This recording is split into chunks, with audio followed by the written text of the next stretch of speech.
Hello, Bible readers. It is Thursday, December 10th. We're reading Psalm 133, 106, and 107, Acts chapter 19, 11 to 41.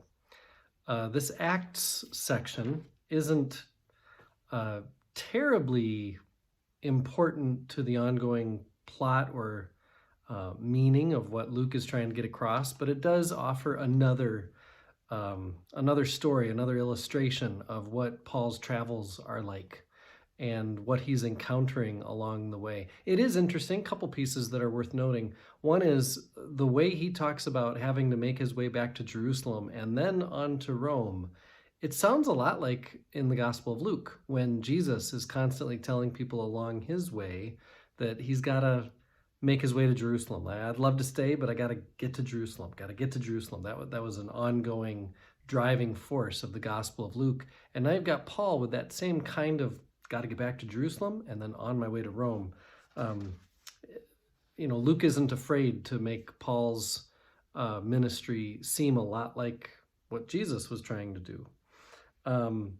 My commentary here, it says this is one of the most lively of all of Luke's stories as he tells them in Acts.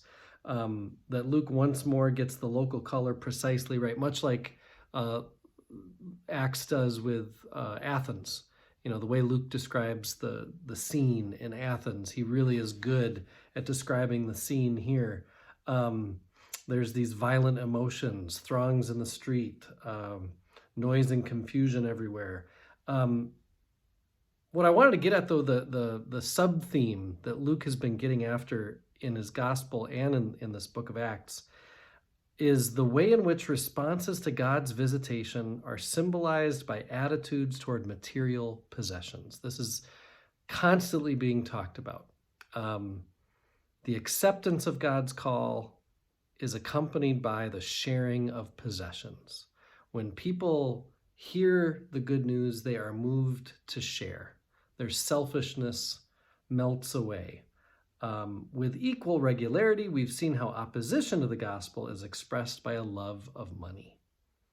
Luke is always talking about how greed is a sign of not receiving the gospel.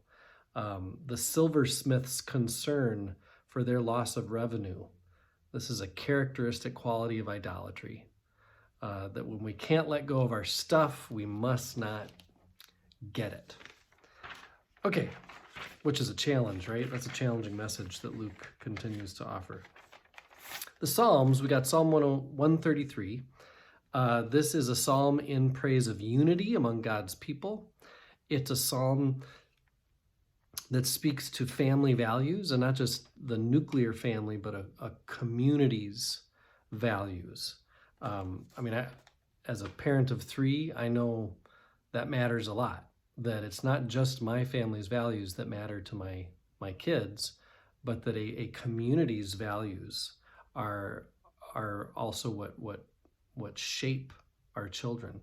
And so the values of all Israel matter to each family unit.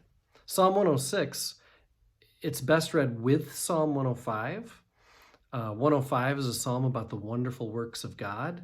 Psalm 106 is about how Israel forgets the wonderful works of God. And so this psalm is about, as much as Psalm 105 is about the wonderful works of God, this is about the wonderful persistence of God, that God persists with God's grace despite Israel's forgetfulness. And so this is a thank God, God is persistent with us. Psalm 107, this one is about how crying out to God is not an emergency measure only. Crying out to God is a way of life. And I think that's a profound belief that as much as many of us, maybe most of us, call upon God, maybe only when it's an emergency. But this psalm lifts up that God is not just a fire hydrant. A relationship with God is a way of life. I am one with my God. My God is with us, all of us, at all times and in all places.